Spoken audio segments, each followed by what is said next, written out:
Morning students. Unit 1 some basic concepts of chemistry हम discuss कर रहे थे। हमने लास्ट लेक्चर में डिस्कस किया था टॉपिक डाल्टन्स एटॉमिक थ्योरी। उसके हमने कुछ लिमिटेशंस डिस्कस किए थे, फिर मॉडिफाइड डाल्टन्स एटॉमिक थ्योरी आई, फिर हमने वो डिस्कस किया। In today's lecture we will discuss Avogadro's hypothesis और लॉ के बारे में हम डिस्कस करेंगे। एवोगैड्रो लॉ आने से पहले एक स्वीडिश साइंटिस्ट थे बर्जीलियस। उन्होंने हाइपोथेसिस दिया था जिसका नाम है बर्जीलियस हाइपोथेसिस के अकॉर्डिंग। तो ये उन्होंने क्या रिलेशनशिप देखा, उन्होंने डाल्टन्स एटॉमिक थ्योरी और गे-लुसिक्स लॉ को मिलाते हुए एक रिलेशनशिप देखा वॉल्यूम ऑफ गैस और एटम्स के बीच में। तो उन्होंने बर्जीलियस हाइपोथेसिस दिया जो कि कहता है कि equal volume of all gases, और सभी गैसेस का जो वॉल्यूम जो है वो इक्वल है under similar conditions of temperature and pressure, they contain equal number of atoms. यानी जो V जो है वो डायरेक्टली प्रोपोर्शनल है नंबर ऑफ एटम्स के।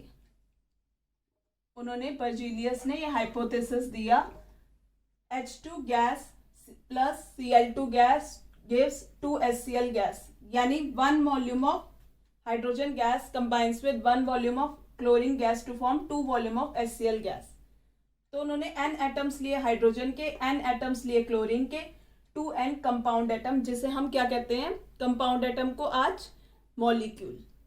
तो हाफ एटम जो है हाइड्रोजन का, हाफ एटम Cl का टू गिव 1 कंपाउंड एटम, यानी 1 कंपाउंड एटम HCl गैस का it is made up of half atom of hydrogen and half atom of chlorine.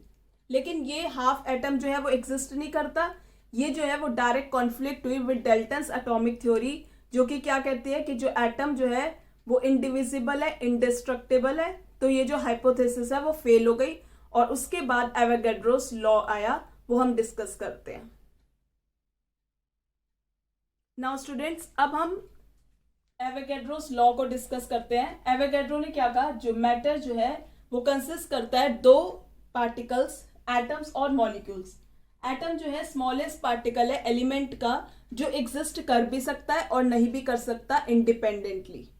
और molecule क्या है, मॉलिक्यूल भी स्मॉलेस्ट पार्टिकल है एलिमेंट या फिर कंपाउंड का, जो कि इंडिपेंडेंटली एग्जिस्ट कर सकता है। तो एवोगैड्रोस लॉ क्या आया, उन्होंने क्या कहा कि equal volume of all gases under similar conditions of temperature and pressure.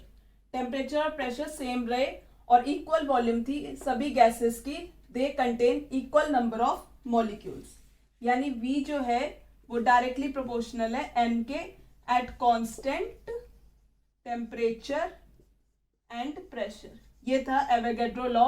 उन्होंने एटम्स की जगह क्या का रिलेशनशिप दे दिया, वॉल्यूम ऑफ गैस, और they contain number of molecules, उनका रिलेशनशिप दिया यहाँ पे। जो बर्जीलियस ने एटम्स का रिलेशनशिप था, उन्होंने हाफ एटम जो एग्जिस्ट नहीं करता। तो एवोगैड्रोस ने क्या कहा कि equal volume of all gases they contain equal number of molecules at constant temperature and pressure. Now students, अब हम ये देखते हैं hydrogen gas combines with chlorine gas to form 2 HCl gas, यानी 1 volume of hydrogen combines with 1 volume of chlorine to form 2 volume of HCl। तो यानी half molecule of hydrogen combines with half molecule of chlorine to form 1 molecule HCl, यानी एक molecule HCl में कितने हैं, half जो है मॉलिक्यूल हाइड्रोजन का और हाफ मॉलिक्यूल क्लोरीन का। और हाफ मॉलिक्यूल एग्जिस्ट कर सकता है क्योंकि मॉलिक्यूल किससे बना हुआ है, 2 या फिर 2 से ज्यादा एटम से बना हुआ है, और हाफ मॉलिक्यूल पॉसिबल है according to Dalton's atomic theory. तो इस वजह से एवोगैड्रोस जो लॉ था वो फाइनल हो गया और बर्जीलियस हाइपोथेसिस वो फेल हो गई।